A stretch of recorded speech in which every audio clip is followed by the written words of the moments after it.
예, 북한이 오늘 대륙간 탄도미사일 ICBM을 발사했습니다. 지난 5월 말 화성 17형 추정 미사일을 발사한 지 4개월여 만으로 올해 들어서만 7번째 ICBM 발사였는데요. 그동안 중단거리 미사일만 무더기로 쏘던 북한이 ICBM을 발사하면서 도발 수위를 부쩍 높인 만큼 다음 수순은 핵실험이 아니냐는 관측이 나옵니다. 예. 외교안보 부처 출입하는 지성림 기자와 함께 여러 가지 얘기 나눠보겠습니다. 어서 오시죠. 네, 안녕하세요. 예. 자, 먼저 오늘 북한이 발사한 ICBM 관련된 내용을 좀 살펴봐야 될 텐데 어디서 발사를 했고 재원은 나왔는지 정리를 좀 해볼까요? 네, 합동참모본부는 오늘 북한이 발사한 장거리 탄도미사일, 즉 ICBM 한 발과 단거리 탄도미사일 두 발을 포착했다고 밝혔습니다. ICBM은 오전 7시 40분쯤 평양 순안 일대에서 발사됐습니다. 군 당국은 탐지 초기 이 미사일의 단분리가 이뤄진 점 등을 바탕으로 ICBM 가능성이 클 것이라고 판단했습니다. 이후 추가 분석을 통해 신형 ICBM 화성 17형으로 추정된다고 밝혔는데요. 추진체 단분리는 2단까지 됐지만 정상적인 비행은 이루어지지 못한 것으로 알려졌습니다. 예. 오늘 쏜 ICBM 비행 거리는 약 760km, 고도는 1920km, 속도는 약 마하 15로 탐지됐습니다. 이 미사일은 상공에서 소실된 것으로 전해졌는데요. 성공하지 못하고 동해상에 추락한 것으로 추정됩니다. 보통 ICBM은 최대 성능으로 발사하면 비행 속도가 마하 20을 넘어갑니다. 예. 오늘은 속도가 마하 15 정도인 것으로 봤을 때 북한이 화성 17형을 최대 성능으로 발사하지 않고 액체 연료의 양을 줄이는 방식으로 비행거리와 고도를 줄였을 수도 있고 또 실패로 인해 속도가 줄었을 가능성도 있습니다. 이는 아직 화성 17형 개발이 완전히 끝나지 않아 엔진이나 단분리, 재진입 기술 등 추가적인 성능 시험이 필요하기 때문으로 보이는데요. 오늘 발사에 실패했다면 추가적인 ICBM 발사에 나설 가능성이 커 보입니다. 그렇군요. 네, 그러니까 오늘 발사한 화성 17형의 단분리가 2단까지는 됐지만 정상적인 비행에는 이르지 못하면서 또다시 추가적인 도발 가능성이 있다는 점을 말씀해 주셨는데 올해 들어서만 ICBM 발사 7번째거든요. 그 이전 6번과 좀 비교를 해서 짚어주신다면요. 네, 우선 북한은 올해 2월 27일과 3월 5일에도 화성 17형을 한 발씩 발사했습니다. 네. 당시도 최대 성능 시험 발사는 아니었고 엔진과 단분리 등의 성능을 시험한 것으로 알려졌습니다. 북한은 이 두 차례의 ICBM 발사에 대해 재원을 공개하지 않은 채 정찰 위성 개발 계획에 따른 시험이었다고 밝혔습니다. 북한은 3월 16일에 다시 화성 17형 시험 발사를 했지만 당시 ICBM은 고도 20km에도 채 이르지 못한 초기 단계에서 폭발했습니다. 북한은 3월 24일 또 ICBM을 쐈는데 이때는 다음 날 김정은 국무위원장이 참관한 가운데 화성 17형 시험 발사에 성공했다고 보도하고 뮤직비디오 형식의 영상도 공개하며 대대적인 홍보에 나섰습니다. 당시 ICBM은 비행거리 1080km 그리고 최고 고도 6200km 이상의 궤적을 그렸습니다. 하지만 국방부는 미사일 비행 특성 등을 분석해 북한이 직전에 화성 17형 발사 실패를 만회하기 위해 안정성이 비교적 검증된 화성 15형을 쏘고는 화성 17형 성공으로 주장했다고 결론을 내렸습니다. 북한은 5월 4일에도 ICBM을 발사했는데 우리 군 당국은 화성 15형으로 판단했지만 화성 17형이었을 가능성도 제기됩니다. 당시 ICBM은 일단 엔진 연소 이후 폭파됐는데 폭파 원인은 아직 확인되지 않았습니다. 6번째 ICBM은 5월 25일에 발사됐는데 군 당국은 화성 17형일 가능성이 크다고 분석했습니다. 오늘 쏜 것까지 포함해 올해 7차례 ICBM 발사는 모두 평양 순안 일대에서 이루어졌습니다. 그렇군요.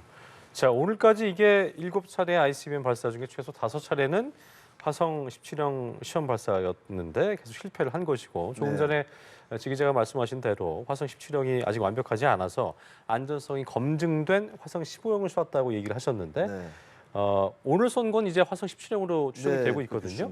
화성 17형 정확히 어떤 미사일인지 좀 짚어볼까요? 네, 화성 17형은 2020년 10월 북한 열병식에서 처음으로 모습이 공개됐는데요.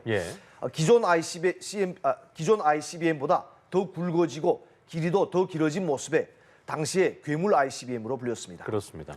화성 15형의 이동식 발사 차량은 바퀴가 9축이지만 화성 17형의 이동식 발사 차량은 11축, 21륜입니다. 화성 17형의 길이는 22m에서 24m가량으로 추정되는데 ICBM 길이로는 세계에서 가장 깁니다. 이 탄두부도 엄청나게 커졌는데요. 핵탄두 2개나 3개가 들어가는 다탄두 탑재형 형태로 진화한 겁니다.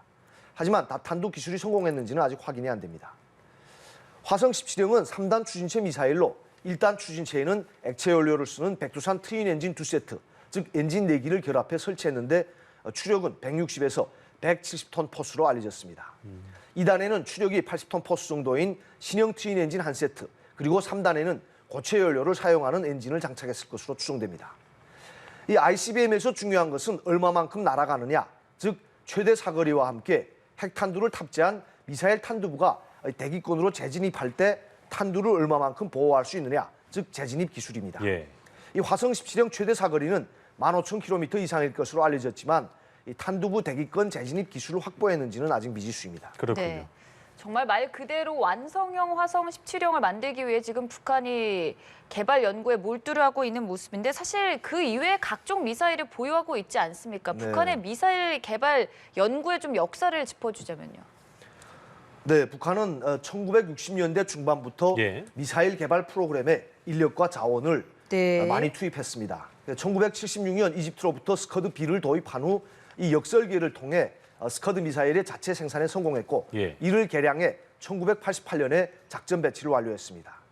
1990년대에는 사거리 1300km 정도인 노동 미사일을 개발해 작전 배치했고 이를 기반으로 1998년에는 대포동 1호를 2006년과 2009년 그리고 2012년과 2016년에는 대포동 2호를 위성 발사 명분으로 시험 발사해왔습니다. 그랬군요. 또한 구소련의 잠수함 발사 탄도미사일 SLBM 기술을 도입해 사거리 3,000km 이상의 중거리 미사일인 무수단을 개발한 뒤 시험 발사 없이 2007년에 작전 배치했습니다. 2016년에는 신형 고출력 미사일 엔진인 백두산 엔진 개발에 성공해 핵탄두 탑재가 가능한 탄도미사일 개발 기반을 구축했습니다. 예. 2017년에는 중거리 탄도미사일 화성 12형을 여러 차례 시험 발사했고 같은 해 7월과 11월에는 ICBM급인 화성 14형과 화성 15형을 시험 발사했습니다. 북한은 잠수함 발사 탄도미사일, 즉 SLBM 개발에도 힘을 쏟고 있는데요. 2016년 8월 구소련의 SLBM 기술을 활용해 고래급 잠수함에서 북극성 1형을 시험 발사했습니다. 2017년에는 북극성 1형을 지상형으로 개조한 북극성 2형을 개발해 시험 발사를 진행했고요. 그리고 2019년에는 다양한 형태의 신형 고체 추진 단거리 탄도미사일을 개발하고 2019년 10월에는 새로 개발한 수중 사출 장비를 이용해 신형 SLBM 북극성 3형 시험 발사도 진행했습니다. 북한은 작년과 올해 들어서는 열차 발사 탄도미사일, 또 저수지 발사 탄도미사일 등 다양한 미사일 플랫폼을 개발하고 있으며 앞서 말씀드린 것처럼 올해 3월 말에는 ICBM 화성 17형 시험 발사에 성공했다고 주장하기도 했습니다. 예. 최근 들어 단거리 탄도미사일의 회피기동 성능을 높이기도 하고 또 다양한 장거리 순항미사일과 극초음속 미사일 개발에도 속도를 내고 있습니다. 예. 앞서 그 지 기자의 말처럼 사실 올해 3월 말에만 ICBM을 최대 성능으로 발사해서 그리고 좀 다른 데 잘 날려보냈고 나머지는 최대 성능을 내지 않았거나 오늘처럼 대부분 발사에 좀 실패한 것으로 전해지고 네. 있는데 어찌됐든 이 같은 ICBM 발사 때문에 모라토리엄 파기라는 얘기가 나오는 반면에 또 한편으로는 아직 핵실험을 하지 않고 있어서 완전한 파기가 아니지 않느냐 이런 분석도 있는 것 같습니다. 일단 지 기자께서 북한의 모라토리엄 선포부터 어떤 파기 과정까지 좀 짚어볼 필요가 있을 것 같거든요. 짚어주시죠. 네, 일단 그 모라토리엄 선포 과정부터 보면 북한은 2018년 4월 22일부터 핵실험과 ICBM 발사를 중지하겠다며 모라토리엄을 공식 선포하고 풍계리 핵실험장 폐기를 약속했습니다. 네. 예. 북한이 모라토리엄을 선포할 당시는 김정은과 문재인 전 대통령의 판문점 정상회담 직전이었고 또 북미 정상회담을 한참 준비할 때였습니다. 네. 북한 입장에서는 대화 국면에서 한국과 미국의 성의를 보이기 위한 제스처였던 셈입니다. 그리고 그 다음 달인 5월 24일 갱도 입구 등을 폭파하는 방법으로 풍계리 핵실험장을 실제로 폐기했습니다. 예.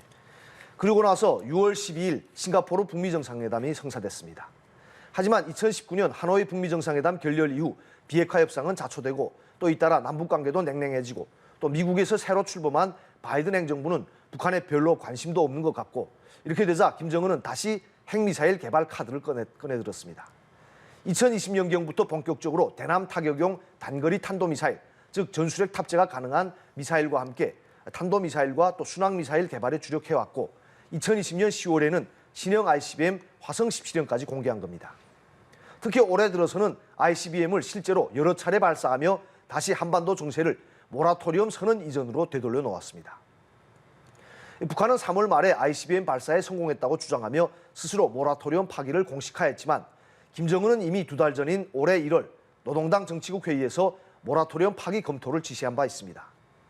한편으로 북한은 4년 전 폐기했던 풍계리 핵실험장 3번 갱도 복구를 이미 완료했고 예. 지금은 4번 갱도 복구도 시작한 것으로 알려졌습니다. 3번 갱도에서 7차 핵실험까지 한다면 김정은이 2018년 4월에 약속했던 모라토리엄 선언은 완전히 휴지장이 되는 겁니다. 그렇거든요. 하지만 사실 선언에 불과한 모라토리엄은 크게 의미가 없는 것이 북한이 올해 9월 핵무력 정책을 법제화하면서 비핵화 불가 입장을 법으로 못 박아놨기 때문입니다. 네. 그러니까 법으로 못 박아놨기 때문에 뭐 모라토리엄 선언 자체는 크게 의미가 없다 이렇게 볼 수가 있죠. 그렇군요. 이렇게 좀 북한이 그동안 걸어온 발자취에 대해서 자세하게 말씀을 해주셨는데 사실 지금 앞으로에 대한 우려의 목소리도 나오는 부분이 어제는 NLL 이남으로 탄도미사일을 발사했고 오늘 또다시 탄도미사일 발사하면서 이 중 하나는 화성 17형으로 네. 추정되는 상황이다 보니 그 다음 단계는 핵실험이 아니냐 이런 얘기까지 나오는 것 같습니다. 네, 그런 전망이 나오고 있죠. 그러니까 그 최근 과정을 좀 보면 네. 예. 일단 9월 9일에 먼저 새로 제정한 핵무력 정책 법령이라는 것을 세상에 공개하면서 네. 미국과 한국을 향해 핵무기 선제 타격 가능성을 시사했습니다. 그랬군요. 이후 9월 25일부터 10월 9일까지 김정은이 참관한 가운데 7차례 전술핵 운용부대의 탄도미사일 발사 훈련이라는 것을 진행했습니다. 이 당시 훈련을 통해 북한은 전술핵 탄두 탑재가 가능한 단거리 탄도미사일은 대남 타격용이라는 사실을 숨기지 않았습니다. 이어 지난달 12일에는 전술핵 탑재가 가능한 장거리 순항미사일도 발사했습니다. 그리고 10월 14일과 28일에 단거리 탄도미사일을 발사한 데 이어 어제는 무려 25발의 각종 미사일을 발사하고 특히 NLL 이남으로 미사일을 날려보내며 지속해서 단계적으로 정세 긴장 수위를 높여왔습니다. 이 10월 4일에는 중거리 탄도미사일 화성 12형을 발사했는데 오늘 ICBM까지 발사했으니 쏠 건 다 쐈다고 볼 수가 있겠습니다. 네. 결국 7차 핵실험으로 무력 도발의 방점을 찍기 위해 순차적으로 도발 수위를 높여온 것으로 보이는데 변수가 하나 있습니다. 오늘 발사한 ICBM이 실제로 성공했다면 아니면 실제로 실패했지만 북한이 화성 17형 성공을 주장한다면 그 다음 수순은 핵실험이 될 수도 있겠지만 예. 오늘 화성 17형 시험 발사에 실패했기 때문에 ICBM을 한두 번 정도 더 쏠 가능성이 커진 겁니다. 핵실험과 관련해서도 지금까지는 북한이 7차 핵실험을 한다면 전술핵 탄두 폭발 시험일 것이다 이런 관측이 우세했는데요.